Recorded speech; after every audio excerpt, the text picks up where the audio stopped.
Bonsoir à tous. Les images que vous allez voir ce soir sont spectaculaires, rarement vues à la télévision, et pourtant elles ont été tournées chez nous en Suisse romande, celles de malheureux vivant en quasi-permanence sous une armure de fil d'argent pour se protéger des ondes électromagnétiques, dont le lit même doit être protégé par un rideau métallique. Les ondes électromagnétiques, justement, ce sont elles qui sont sur le banc de l'accusation, au propre et au figuré. Vous allez entendre un homme en Italie atteint d'une tumeur cancéreuse, dont l'origine, reconnue par un tribunal, est le téléphone portable. Wi-Fi, téléphone mobile, antenne, four à micro-ondes. Les ondes électromagnétiques sont partout, invisibles, mais leurs effets sur la santé sont désormais avérés par les scientifiques. Reste à savoir à quelle dose. Car si les hypersensibles à ces ondes sont des cas particulièrement spectaculaires, les effets sur le cerveau, sur l'ADN ou les risques de cancer chez chacun d'entre nous sont au cœur de la polémique. Le poids des lobbies industriels et la dépendance de notre société à cette haute technologie brouillent les appels à la précaution. Il est temps pourtant de les entendre, ces appels. Regardez ce reportage signé Clémentine Bugnon et Jean-Daniel Bonnenblust. Dans les nouvelles familles de produits connectés, un produit qui est très tendance, c'est la montre connectée, qui vous permet de recevoir vos emails, qui vous permet de regarder vos photos et qui, accessoirement, vous donne l'heure. Ensuite, bien entendu, par excellence, les téléphones mobiles, ils le sont tous aujourd'hui. Toute la gamme des ordinateurs est très connectée. Une famille originale à laquelle on ne pense pas, c'est la famille des balances, des pèse-personnes. On a des bracelets connectés. Alors les bracelets connectés, la particularité, c'est qu'ils vous donnent des informations non seulement sur votre activité physique dans la journée, mais également sur la qualité de votre sommeil, par exemple. Les appareils photo aussi sont devenus connectés. Que ce soit les réflexes, que ce soit les compacts. Et on va peut-être terminer par une famille qui est aussi bien connectée, c'est donc la famille du son. Toutes les petites enceintes acoustiques, les docking stations, sont aujourd'hui toutes connectées. En fait, les produits connectés se développent de plus en plus et on pourrait dire qu'ils sont pratiquement sans limite. On ne sait pas où ça s'arrêtera. Quand on est dans le sans-fil, on est évidemment dans le rayonnement électromagnétique. Est-ce que vous avez des clients qui s'inquiètent de ça? Il y a des clients effectivement qui peuvent poser des questions, mais on fait confiance aux ingénieurs, on fait confiance aux marques qui dosent à des niveaux très faibles pour que ce ne soit pas préjudiciable à la santé des personnes.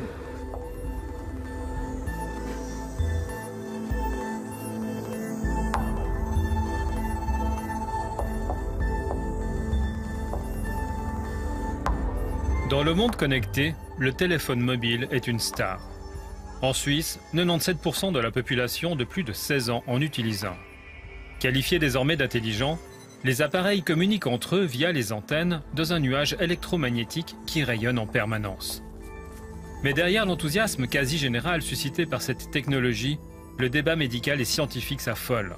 Le rayonnement de la téléphonie impacte-t-il notre santé? De quelle manière? Ces 10 dernières années, des milliers d'études ont été publiées sur le sujet. Docteur en biologie, Daniel Favre a mené une recherche originale publiée dans une revue scientifique de référence pour l'apiculture. Son idée, placer 2 téléphones en communication de chaque côté d'une ruche et enregistrer le son produit par les abeilles. Alors c'est intéressant de faire avec l'abeille parce qu'elle n'a pas ce qu'on appelle des effets psychosomatiques. Elle réagit ou non. Un être humain va peut-être voir les téléphones et déjà réagir psychosomatiquement et avoir déjà des manifestations de ce mal-être, s'il y a mal-être. L'abeille, elle ne fait pas ça. Elle ne sait pas que je mets 2 téléphones portables. Et je vois, après une demi-heure, 3/4 d'heure, j'entends qu'elle réagit parfois fortement à cette perturbation.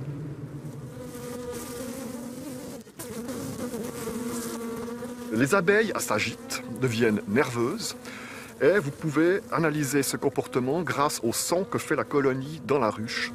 Un son qu'on appelle le chant des abeilles ouvrières, qui est un signal d'une ruche perturbée.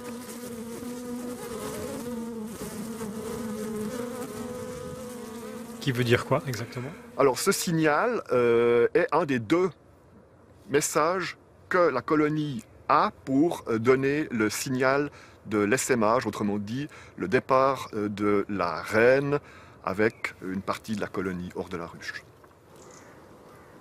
Daniel Favre revient placer un micro à Nouvel An, moment de l'année où le trafic téléphonique est le plus fort. Il enregistre le même son. Les abeilles veulent quitter la ruche. Une expérience qui amène le chercheur à l'hypothèse suivante. La pollution électromagnétique pourrait expliquer des disparitions d'abeilles, en particulier durant les mois de décembre, janvier, février, l'hiver, lorsqu'elles n'ont aucune chance de survie à l'extérieur de la ruche. Des abeilles, mais aussi des hommes. Vincent Ruchet n'a pas toujours été agriculteur. Ingénieur de formation, il a dû changer radicalement de vie en 2013.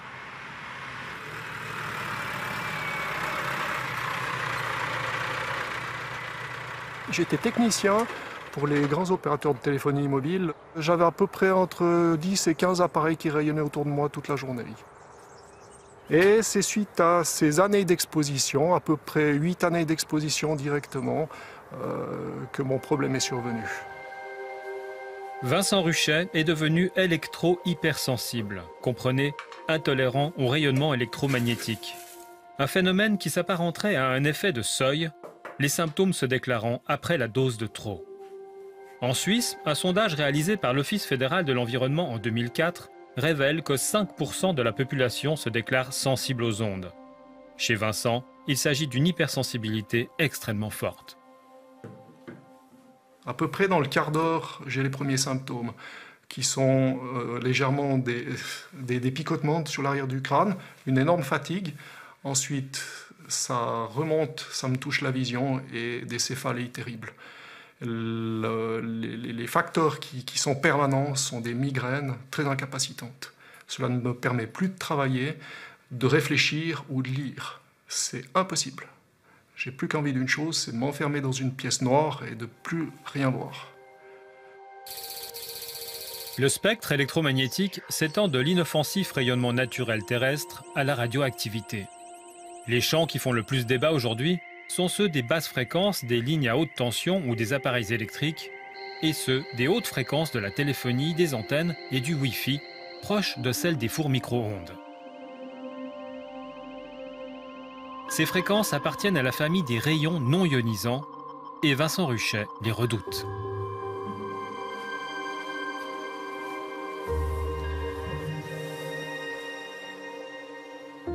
J'ai quitté une position sociale qui était excellente avant, avec un salaire qui était superbe. Et maintenant, dans l'agriculture, je redémarre avec des moyens qui sont modestes, mais simplement je revis. L'ingénieur n'a toutefois pas complètement renoncé à son ancienne vie de technicien. Il consacre une partie de son temps au déminage informatique, à la demande de nombreuses personnes indisposées par les ondes.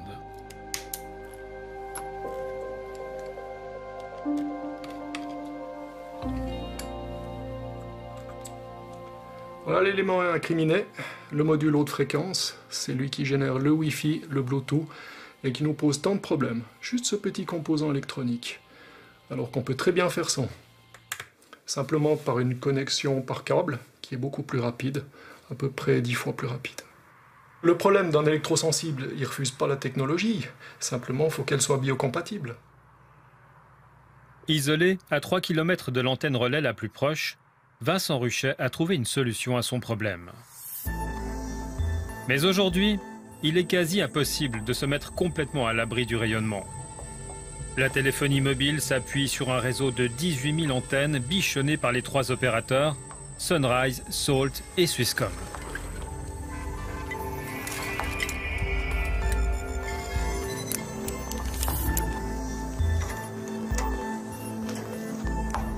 La Suisse, elle est bien couverte par la téléphonie mobile. Par exemple, Swisscom a 5500 antennes, grandes antennes pour couvrir toute la Suisse. Et on a aussi des microcellules, c'est plutôt des petites cellules qui sont utilisées en ville pour vraiment servir la capacité aux personnes qui veulent transférer des données. Est-ce qu'on est arrivé à 100% de la couverture De la Suisse habitée aujourd'hui? C'est plus ou moins 100%, oui, exactement. Ouais. Voici à quoi ressemble la couverture téléphonique de la Suisse. Avec les antennes GSM des premiers téléphones, celles de la 3G et de la 4G. Nous sommes donc tous exposés. Alors, jouons-nous avec le feu. Aujourd'hui, certaines consultations médicales voient se succéder des patients d'un genre nouveau. Est-ce que vous voulez me dire comment ça va aujourd'hui? Qu'est-ce qui s'est passé depuis un mois? Peut-être quels sont les problèmes, les symptômes que vous avez aujourd'hui? Ils sont peu nombreux les médecins qui prennent au sérieux l'électro-hypersensibilité. Pourtant, près de Neuchâtel, Nathalie Calam fait face à une patientèle qui ne cesse d'augmenter. Tout à fait. Elle frappe l'angle de ma maison. De plus en plus, effectivement. En fait, il faut bien se rendre compte que nous sommes tous électrosensibles. Mais en fait, nous ne sommes pas tous électro-hypersensibles. Et c'est ça la différence. Il y a encore une grande partie de la population qui tolère relativement bien ces ondes, contrairement à ceux qui commencent à manifester des réels problèmes de santé. Il y a eu une période qui n'était pas facile parce que même ma mère ou mon mari ne comprenaient pas ce qui m'arrivait, comme moi d'ailleurs. Ils n'arrivaient pas à dire de quoi je souffrais. J'ai pensé à un burn-out, j'ai pensé aussi à une dépression, voire plus. Cette patiente a tenu à rester anonyme. Elle habite une petite ville et se méfie du regard des autres. Il faut comprendre qu'ils ont des malaises tels qu'ils doivent souvent lâcher leur métier. Souvent, ça crée des problèmes de famille, il peut y avoir des divorces. C'est des espèces de chutes sociales qui n'a pas de cause identifiée. C'est très pénible pour eux. Donc déjà, le fait d'être reconnu, entendu, permet d'avoir pied quelque part. En fait, pour mon médecin traitant, je suis le premier cas, entre guillemets, qu'il rencontrait. Donc, il m'a dit lui-même être démuni face à mes problèmes. Il ne pouvait pas m'aider. Ça veut dire que c'est plus facile pour un médecin aujourd'hui de finalement négliger quelque chose auquel on ne sait pas répondre plutôt que de s'en occuper? C'est beaucoup plus facile, parce que vous mettez le problème du côté de la personne. Madame, c'est dans votre tête. Ou bien, allez voir mon confrère, un psychiatre. Ou bien, allez voir un rhumatologue, il expliquera pourquoi vous avez mal partout. Ou bien, allez voir un spécialiste du sommeil, on vous expliquera pourquoi vous ne dormez pas. Disons que là, la médecine est tellement fragmentée, elle est tellement spécialisée qu'il y a peu de médecins qui prennent en compte l'entier des problèmes de leurs patients. C'est évidemment plus facile de prescrire un dafalgan et de référer au confrère que d'ouvrir le problème. L'antenne téléphonique. L'électro-hypersensibilité est considérée comme une maladie en Angleterre, comme un handicap en Suède, où elle est prise en charge et considérée comme une infirmité physique liée à des causes environnementales, mais elle n'est pas reconnue par la Suisse. Ce n'est donc pas des autorités sanitaires fédérales que vient une réelle prise en compte du problème.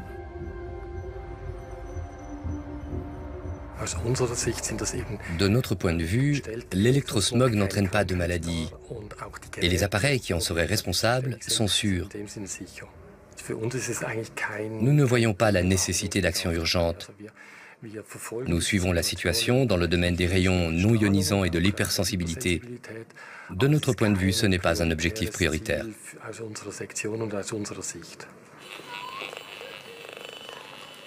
Cette prise de position ne rassure pas tout le monde. Pierre Dubochet est ingénieur en télécommunications. Il connaît très bien les champs électromagnétiques. Analyseur en main, il mesure avec précision les fréquences invisibles de notre environnement. Le champ magnétique naturel est extrêmement faible, il est à peine mesurable. À l'heure actuelle, dans une ville comme ici, le champ magnétique artificiel est d'environ 100 millions de fois plus fort, voire même des fois davantage par endroit. Les micro-ondes qui sont employées pour tous les appareils sans fil ont une particularité physique, c'est de faire un champ qui est extrêmement variable et qui se répartit pas du tout comme la lumière. On l'imagine des fois uniforme. En fait, par endroit, à l'espace d'1 mètre ou même moins, il peut avoir des variations de 10 ou 20 fois. D'où la question suivante, les normes d'émission en vigueur nous protègent-elles efficacement du rayonnement électromagnétique? Il faut savoir que les normes ont été faites bien tardivement, à partir du moment où tous les équipements électriques étaient déjà instaurés. Ces normes ont été établies par l'industrie de manière à avoir des valeurs de rayonnement qui soient acceptables et pour éviter d'avoir des procès. Ces images de la télévision norvégienne montrent comment l'industrie pèse dans l'établissement des normes.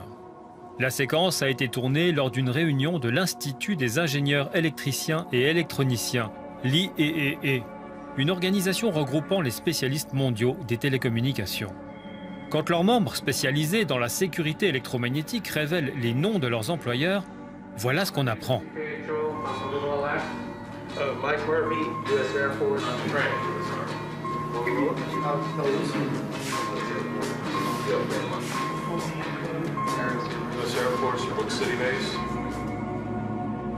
En fait, il s'agit de représentants de l'industrie.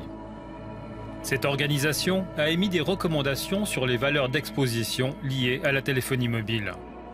Valeurs qui ont été adoptées sans grande modification par l'Europe et par la Suisse.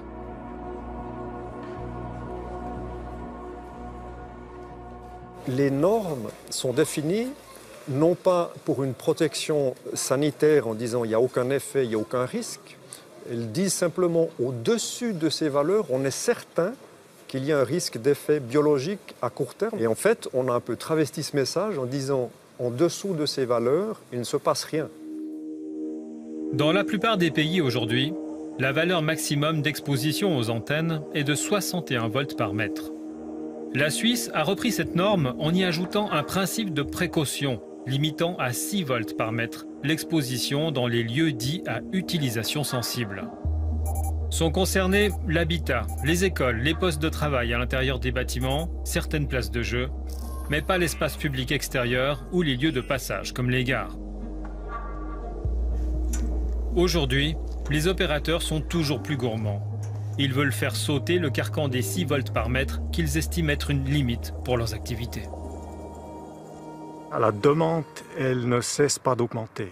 Et puis il y a des prédictions qui attendent encore jusqu'en 2020 10 fois plus de données transmises par les réseaux de téléphonie mobile. Mais c'est difficile de construire des nouvelles antennes. Et c'est aussi pour ça qu'on demande une augmentation de la limite, parce qu'on a remarqué que pour les sites existants, c'est plus simple parce que les gens sont habitués et il y a moins d'opposition. Au maximum, on pourra arriver à 17 volts par mètre. 17 volts par mètre pour les lieux à utilisation sensible, c'est presque 3 fois la limite de 6 existante aujourd'hui. Cet enjeu d'importance pour la population est placé entre les mains du Parlement fédéral en décembre dernier. Suite à la pression des télécoms, des députés lancent une motion demandant la fameuse hausse. Le Conseil fédéral accepte la motion, mais demande au Parlement de se prononcer. Le national adopte le texte à une courte majorité, puis vient le tour du Conseil des États qui tient entre ses mains la décision finale. On a entendu des gens, en particulier les opérateurs de téléphonie mobile, et là ils étaient vraiment très nombreux et très pressants à ce qu'on avance très vite avec cette proposition. Par contre, dans ce cas particulier, c'est véritablement les personnes qui souffrent de cette intolérance aux rayons non ionisants qui nous ont écrit et manifesté aussi leur détresse, exprimé leur détresse. D'un côté, les besoins de l'industrie, de l'autre, le maintien strict d'un principe de précaution. Géraldine Savary n'en fait aucun mystère, elle se prononcera contre la motion. Mais pour son collègue appenzellois, Andrea Caroni, la prudence n'est pas de mise. Je suis convaincu que le futur de Space construit surtout sur l'infrastructure numérique et la télécommunication. C'est pour le bien-être de tous les citoyens. Et je voudrais bien vivre dans un pays où il y a une forte technologie dans ce domaine. Finalement, les soucis que rencontrent ces personnes qui se disent très sensibles, c'est un sacrifice nécessaire pour vous? Moi, je trouve que c'est même pas un sacrifice. Si c'était prouvé qu'il y avait un vrai danger pour la santé, on pourrait faire un équilibre. Mais il y a des cas qui me semblent vraiment plutôt hypochondriaques ou des maladies imaginaires. Ancien municipal lausannois, Olivier Français a autorisé pendant 16 ans des installations pour des antennes relais. Physicien de formation, il est ouvert à cette technologie, mais commence à s'interroger. J'ai 30 ans d'utilisation du Natel, puisque j'ai le Natel depuis 1986. Je constate que ma santé se porte bien. Par contre, c'est vrai que dans mon environnement, j'ai des connaissances qui sont affectées par les trop smog.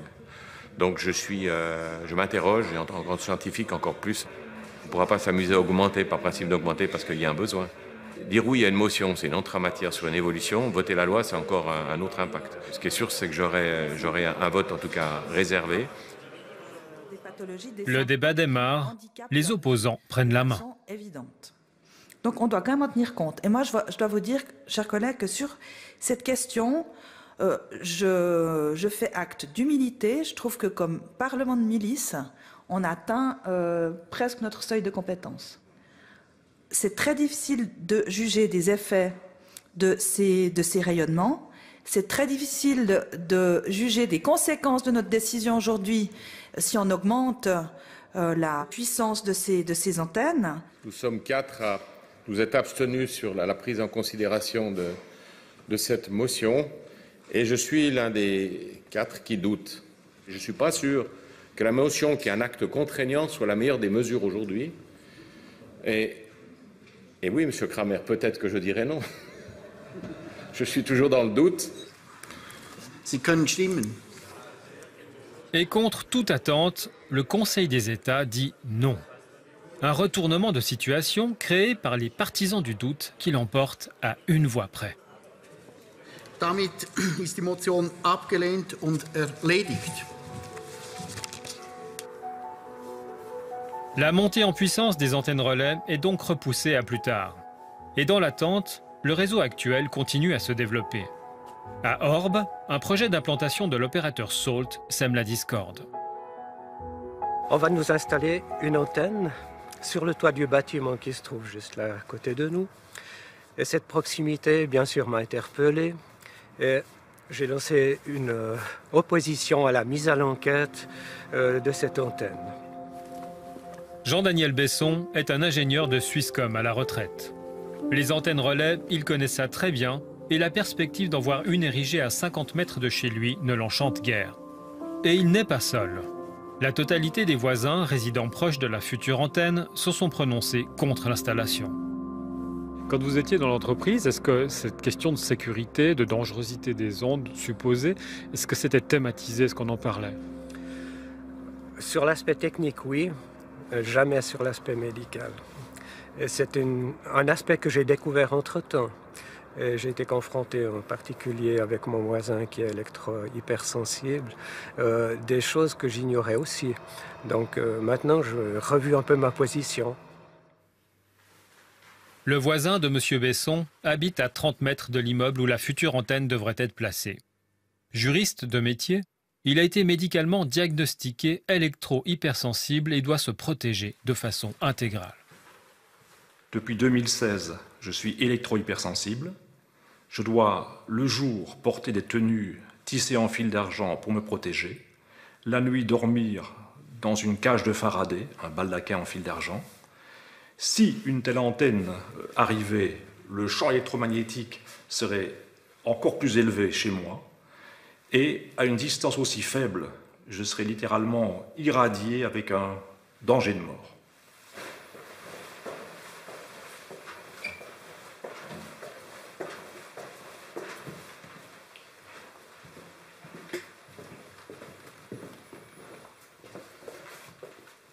Voici l'installation nécessaire pour la nuit, en l'espèce un baldaquin et un tapis de sol, le tout tissé en fil d'argent et connecté à la terre.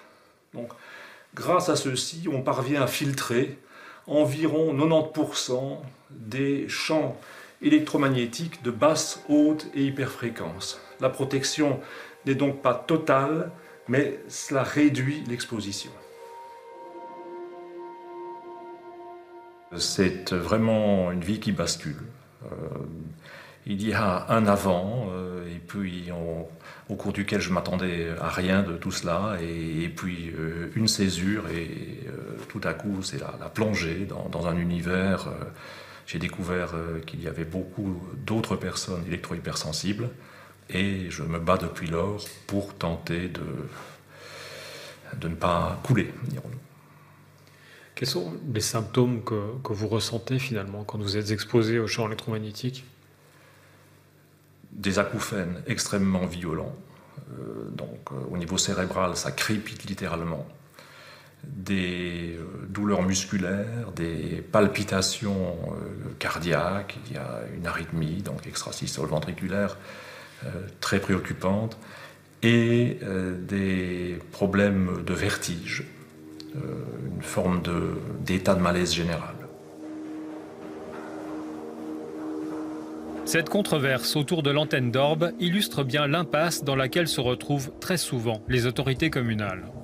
Un opérateur propose de payer un loyer à un propriétaire d'immeuble qui accepte une antenne. Le canton évalue le projet et si ce dernier respecte les réglementations, invite la commune à délivrer un permis de construire. La municipalité se retrouve donc prise en étau entre le canton et la contestation de ses habitants. Quant à l'opérateur, Salt, dans ce cas, il est prêt à défendre ses intérêts.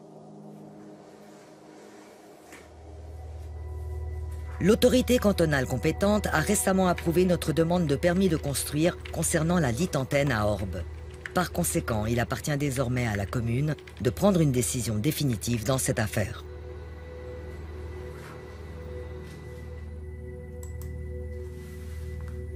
Donc finalement, que risque la commune si vous décidez de ne pas octroyer ce permis de construire?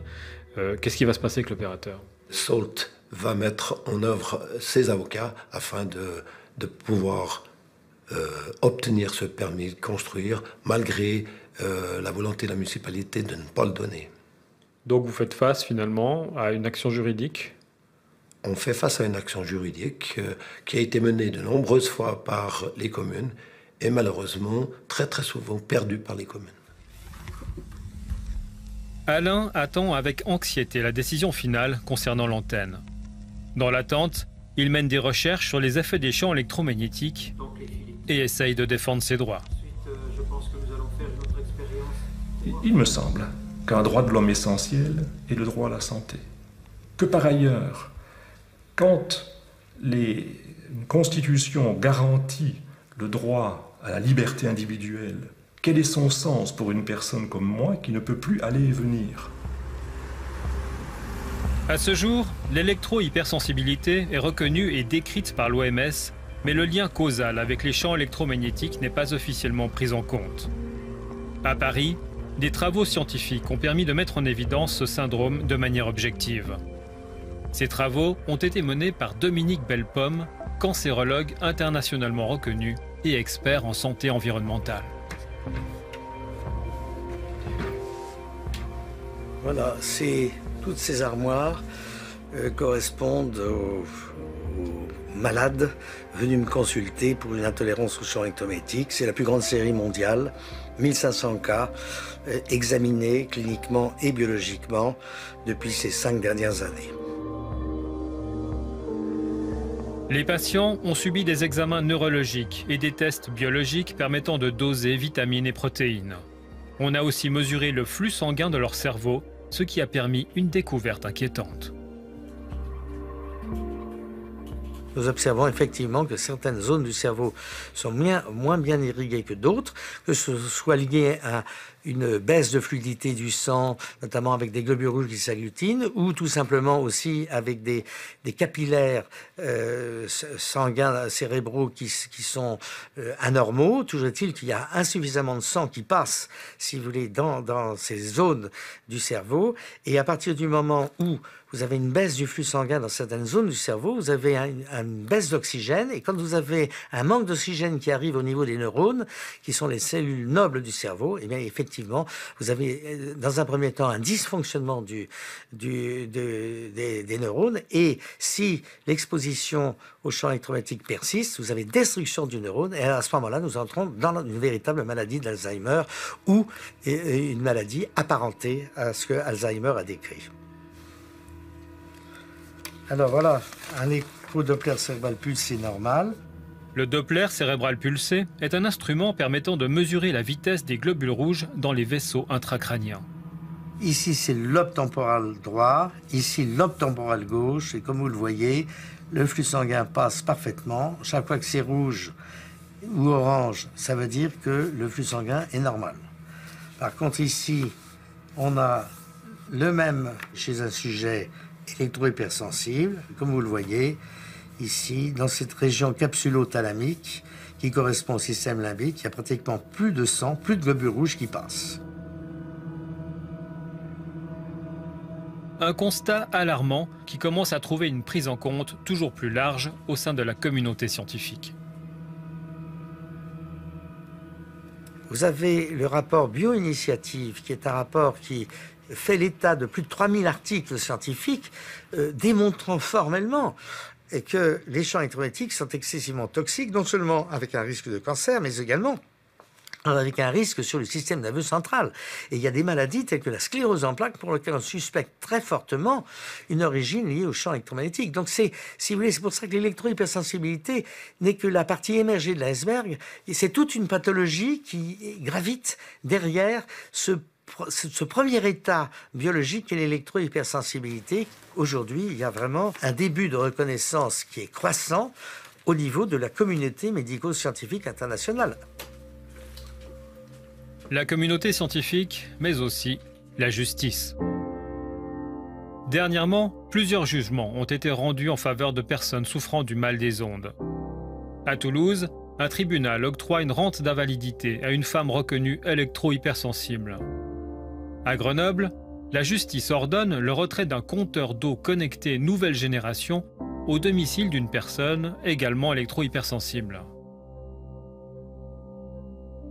Et à Brescia, en Italie, la Cour de cassation exige le versement d'une rente d'invalidité à Innocente Marcolini, un cadre d'entreprise qui contracte une tumeur suite à un usage intensif du téléphone cellulaire. Je devais parler avec les États-Unis, la Chine, Hong Kong, à des horaires déterminés, et je devais faire des tractations avec les banques, par exemple avec les instituts financiers au téléphone, et tout cela durait beaucoup de temps. Et donc, comme j'écris avec la main droite, j'ai utilisé l'oreille gauche. Avec la main gauche, je tenais le téléphone ou le sans-fil pour pouvoir écrire avec la main droite et prendre des notes. Souvent, les téléphones duraient 20 minutes, une demi-heure, 40 minutes. Donc, quand je raccrochais, j'avais vraiment l'oreille et le visage qui étaient rouges et je transpirais. Innocente Marcolini passait 6 heures par jour au téléphone. Il développe un neurinome acoustique au niveau de l'oreille gauche. Il s'agit d'une tumeur bénigne qui, dans son cas, doit être retirée. Il se fait donc opérer, mais n'en ressort pas indemne. 3 mois après l'intervention, je suis resté avec la moitié du visage du côté gauche sans sensibilité. Donc je n'ai plus de sensibilité de ce côté. Si vous me pincez, je ne le sens pas. Et c'est surtout l'œil, où j'ai eu, comment on dit, un ulcère. C'était une douleur insupportable. Excusez-moi du terme, mais c'était vraiment quelque chose à se suicider parce que je n'en pouvais plus. Ne pouvant plus travailler, il se bat en justice pour obtenir une rente d'invalidité. Le tribunal tranche en sa faveur. Dans le cas de ma maladie, la sentence de la Cour d'appel et de la Cour de cassation dit que l'unique cause sont les ondes électromagnétiques. Cette reconnaissance par la justice est une première. Innocente reçoit une rente d'invalidité à 80%, mais il se retrouve aujourd'hui sur la touche. Le plus grand problème que j'ai eu avec cette mésaventure, c'est que cela a changé radicalement ma vie. Mon travail, ma profession me plaisaient énormément. Parce que, à part l'aspect financier, etc., c'était aussi découvrir le monde, parler aux gens. J'avais sous mes ordres 400 personnes et je n'ai jamais eu aucun problème. Encore aujourd'hui, après 14 ans, ils viennent me voir, ils me saluent.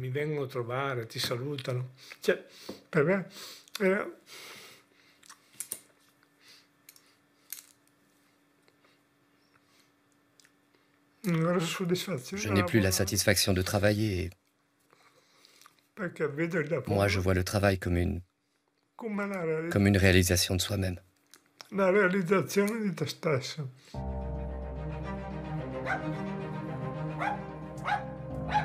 En 2011, le Centre international de recherche sur le cancer, une agence de l'OMS, classe les champs électromagnétiques de la téléphonie mobile, du sans-fil et du Wi-Fi comme des cancérigènes possibles.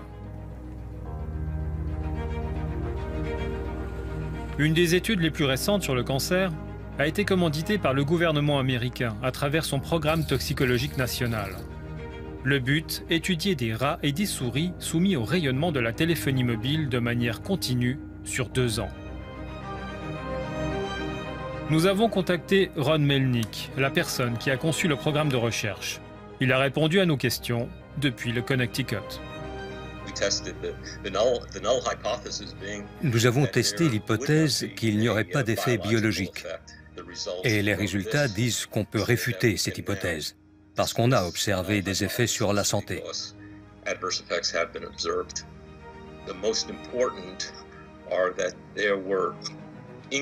Le plus important, c'était une augmentation de tumeurs au cerveau, des gliomes, et une augmentation de schwannomes du cœur, une tumeur bénigne. Les cellules de Schwann composent les gaines des nerfs. Là, c'était dans le cœur. Il y avait aussi des dégâts à l'ADN observés dans les cellules du cerveau des rats et des souris.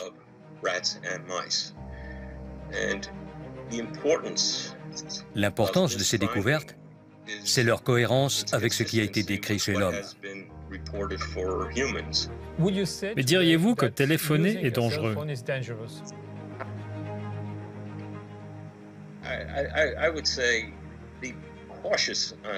Je dirais qu'il faut être conscient de la manière de l'utiliser. Les enfants devraient être limités dans la durée d'utilisation, surtout quand on sait que les radiations pénètrent plus profondément, avec plus d'intensité dans un cerveau d'enfant. Un cerveau d'enfant en développement est plus vulnérable à ces agents. Mon conseil, soyez conscient de ça.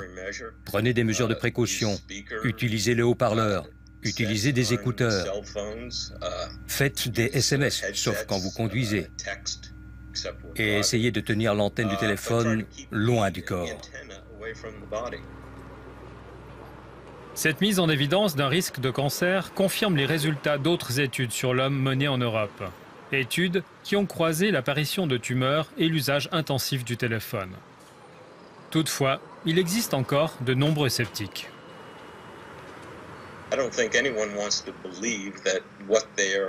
Je pense que personne ne veut croire que ce qu'il a en main comporte un risque potentiel de cancer. Mais maintenant, les preuves scientifiques s'accumulent dans le sens qu'il existe un risque pour la santé.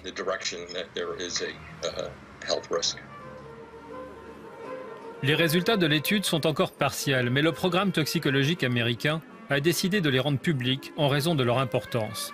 Le rapport final sera publié fin 2017. Un point semble faire l'unanimité. Les enfants seraient plus vulnérables que les adultes face au rayonnement électromagnétique. En France, une loi interdit le Wi-Fi dans les crèches, mais en Suisse, il n'y a pas de disposition claire à ce sujet. Sonia et Karine ont toutes deux des enfants de 3 ans dans une école privée genevoise qui a généralisé le Wi-Fi, fréquence proche de la 4G, et elles se battent pour faire remplacer le Wi-Fi par une connexion câblée. Avec Sonia, nous avons été voir le directeur. Elle a été plus que moi à le voir, parce que moi, c'est vrai que je m'étais beaucoup baignée dans les recherches, et puis c'est vrai que c'était une période pas facile, parce que plus je faisais de recherches et plus j'étais inquiète. Et quand même, il faut savoir que je déposais tous les jours mon fils dans la classe. Donc c'était pas une période facile. Et le directeur, au final, a accepté de câbler, mais il ne veut pas payer l'installation. Il va falloir faire un appel de dons aux parents pour obtenir 50 000 francs et câbler. Les présidents de cette association. Quand on est maman de petits-enfants, on est en droit de se demander si on ne soumet pas nos enfants à un danger direct lorsqu'on les met dans une école qui utilise le Wi-Fi, par exemple. Karine et Sonia n'ont pas souhaité communiquer le nom de l'école dans laquelle vont leurs enfants. En matière de connectivité, le privé préfigure la généralisation du numérique annoncée dans l'enseignement public. L'école Mozart n'accueille pas d'élèves avant l'âge de 8 ans, mais dans ses classes, le Wi-Fi rayonne et les enfants ont tous leur tablette, ce qui leur permet de faire des exercices en ligne. Quand la maîtresse elle dit qu'on travaille avec les iPads, il y a beaucoup plus de monde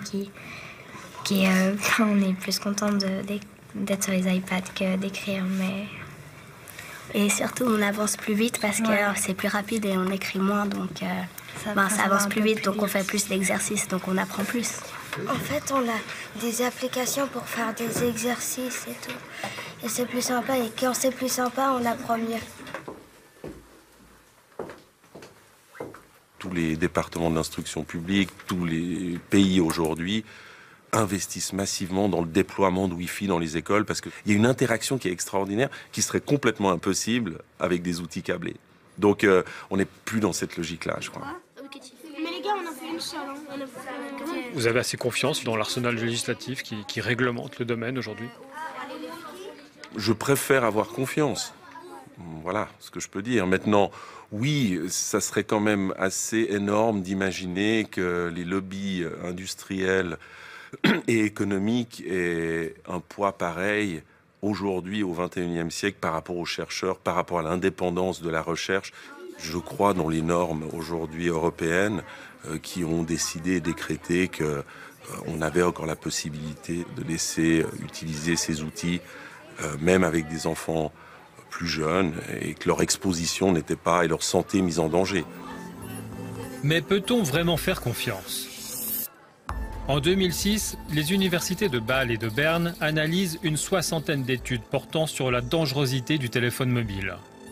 Découverte des chercheurs, les études financées par l'industrie observent des effets négatifs sur la santé dans 33% des cas.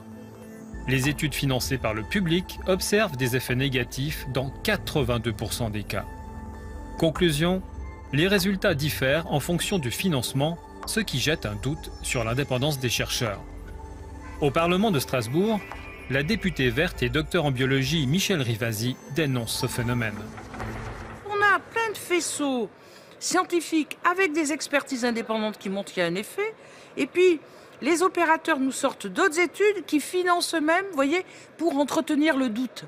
On a eu le tabac qui nous a montré qu'il y avait des experts financés par l'industrie du tabac, et maintenant on a plein d'experts financés par les opérateurs de téléphonie mobile, parce que l'argent est roi et notre santé est secondaire. Lorsque vous avez après un problème sanitaire, ça coûte des milliards d'euros à la société. Mais on ne veut pas les prendre en charge parce qu'on est sur l'effet immédiat, on est sur le court terme.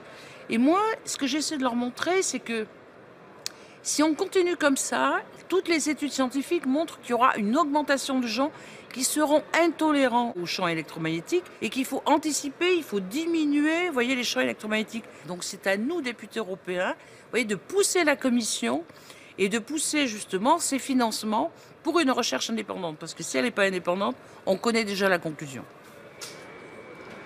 Michèle Rivasi se bat activement pour la création de zones blanches libérées des rayonnements électromagnétiques. En Suisse, il n'y en a pas, à l'exception de ce petit immeuble proche de Zurich. Ici vivent une vingtaine de personnes hypersensibles aux ondes, aux produits chimiques et autres polluants de l'environnement. Un bâtiment né d'une longue lutte menée par Christian Schifferle.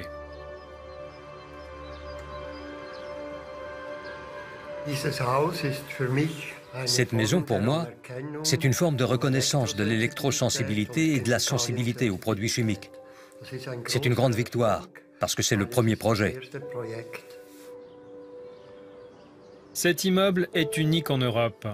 Géré par une coopérative, il répond à toutes les exigences permettant une vie presque normale aux hypersensibles. Dans notre maison, nous avons pris soin d'utiliser le plus possible de matériaux de construction biologiques et sains. La maison est protégée comme sous un bouclier contre les rayonnements électromagnétiques. Comme beaucoup d'hypersensibles aux ondes, Christian Schifferle l'est également aux produits chimiques et doit souvent se protéger à l'intérieur pour éviter de respirer les parfums ou odeurs de lessive de ses visiteurs. Mais question rayonnement, il se sent en sécurité. Ici, on peut voir qu'il n'y a aucun rayonnement.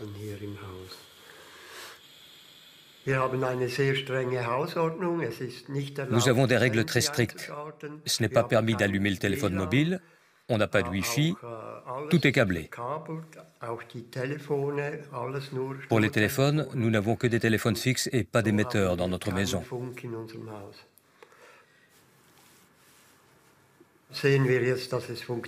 On voit que ça fonctionne dans cette maison. Et même si les sensibilités sont très variables d'une personne à l'autre, on a trouvé une solution.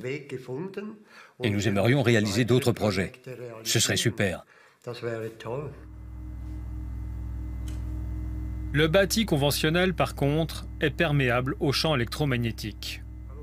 Nos logements sont truffés d'appareils dont le rayonnement traverse les murs. Alors, certains veulent savoir à quoi s'en tenir. Pierre Dubochet rend visite à la famille Breda pour faire le point sur l'intensité de leur exposition. Analyseur en main, l'ingénieur mesure les champs de basse fréquence émis par les appareils électriques et ceux de haute fréquence du téléphone et du Wi-Fi.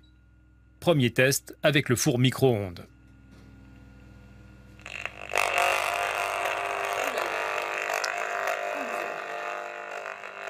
Là, ça veut dire qu'on a beaucoup de fuites.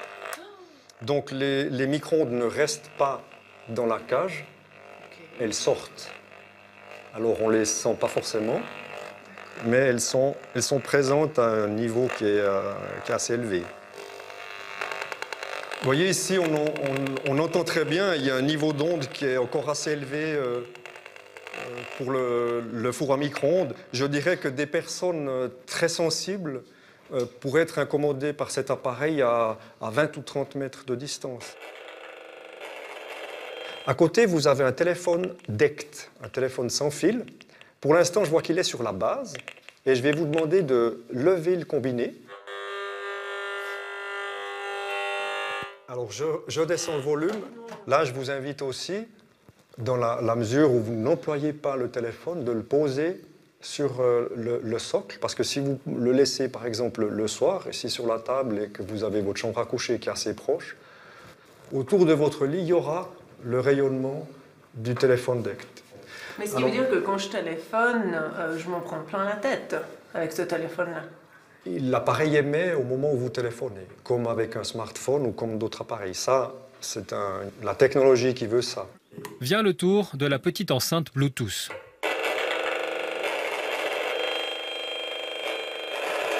C'est choquant, hein?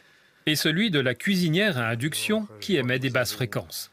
Une cuisinière. Il y a deux solutions pour limiter ça. La première, c'est de cuisiner de préférence sur les plaques du fond, si on n'a pas besoin de 3 ou 4 feux. Et puis une autre, c'est de prendre l'habitude d'être un peu plus loin. Alors même si vous ne sentez rien, même s'il n'y a pas d'effet, ce qu'on a appris avec les rayonnements électromagnétiques, c'est qu'ils sont cumulatifs. Ça veut dire que toute votre vie, vous recevez ce rayonnement, jour après jour, et que plus vous avez reçu du rayonnement, plus le risque augmente. Votre corps a une sorte d'effet mémoire, et votre biologie se fatigue à compenser ces interférences. Et peut-être quand vous avez 60 ou 70 ans, vous avez des effets sur le système nerveux qui sont très difficiles à maîtriser ou à atténuer par la médecine. Et garder leur qualité de vie. Je suis assez impressionnée, je dois dire, surtout par le micro-ondes. Alors, je l'utilise très très peu, donc ça me rassure quand même un minimum.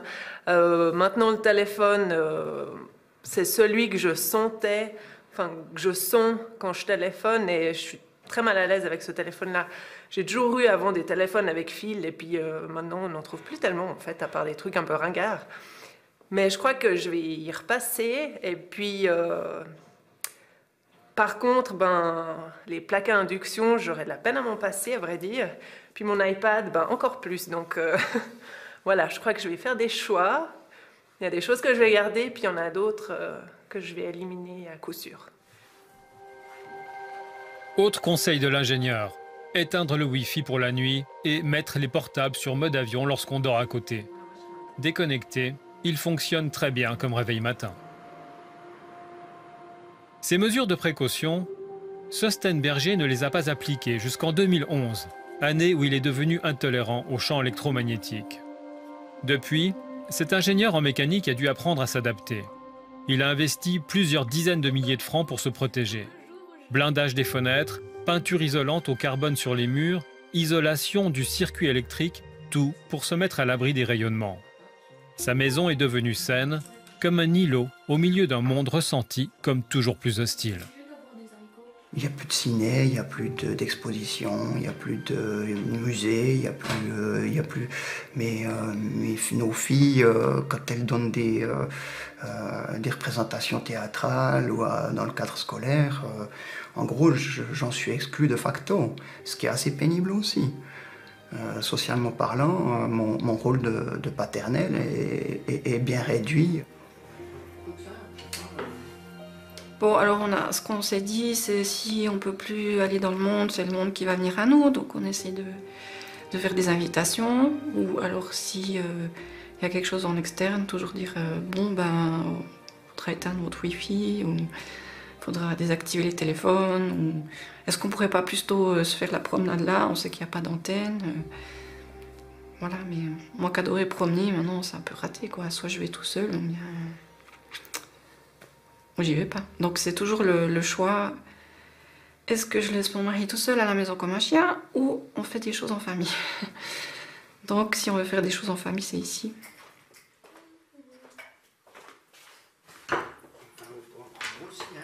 Le plus gros impact, c'est au niveau professionnel. J'ai perdu 2 mandats renouvelables sur le long terme.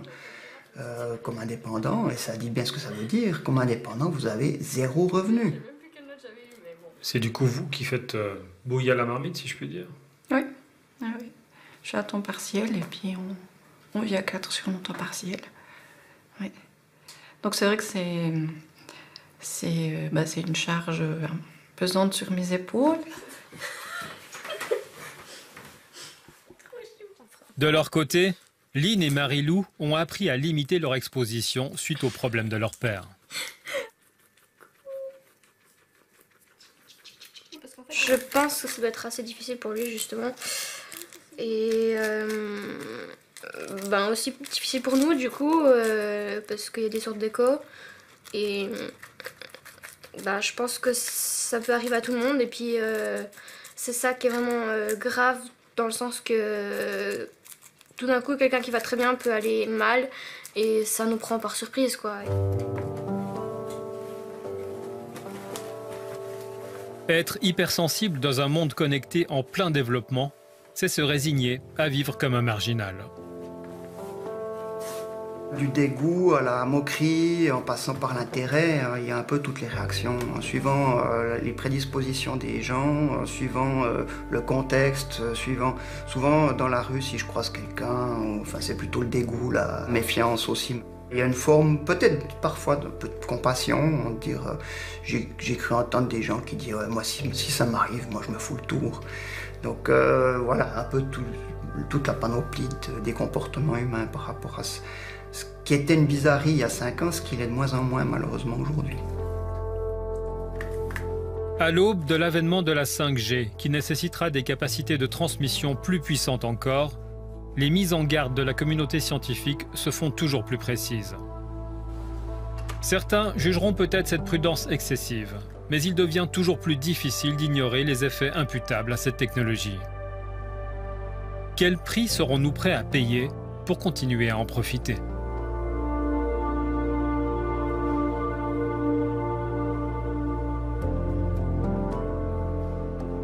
Sachez encore qu'un autre tribunal italien, à Ivrea cette fois, a également donné raison à une autre victime du téléphone portable, Roberto Romeo, et jugé que sa tumeur cancéreuse développée à l'oreille était due, comme Innocente Marcolini, à l'usage de son appareil durant de longues heures. Prudence donc, et privilégiez les SMS, le haut-parleur et les écouteurs. Excellente soirée à vous tous, très belle semaine et à bientôt.